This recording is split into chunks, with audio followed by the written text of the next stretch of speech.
घुमलो बाजार आहा किन लेलो कपड़ा, चलू अब घर जुनी करू कोनो लफड़ा। घुमलो बाजार आहा किन लेलो कपड़ा, चलू अब घर जुनी करू कोनो लफड़ा। बेसी लेट जे करबै आहा के बहिन क देख नतीजा। खाली बस खुआ दिया हमरा पिज्जा, हे यो सुनर का चीजा। खाली बस खुआ दिया हमरा पिज्जा, हे यो सुनर का चीजा। खुआ दिया ना।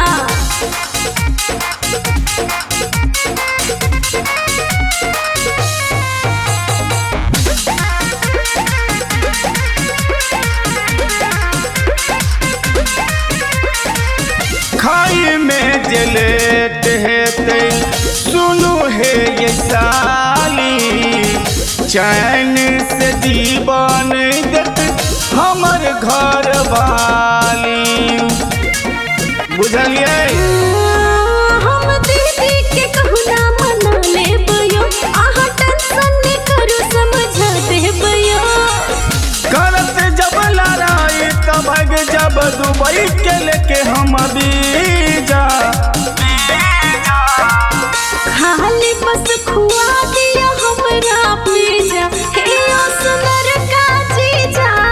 खाली बस खुआ दिया हमरा पिज्जा, हे यो सुनर का चीजा।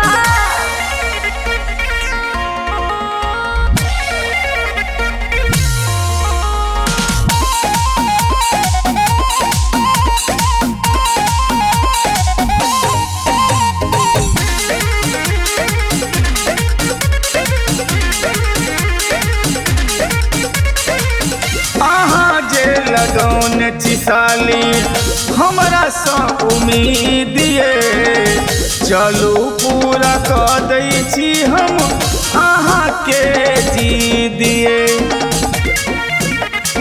जी जायो तो कुछ के खबर रसगुल्लायो, तखन बात करब खुल्लम खुल्लायो। मानो विनोद साजन के बात ये साली करू ने गीजम गीजा।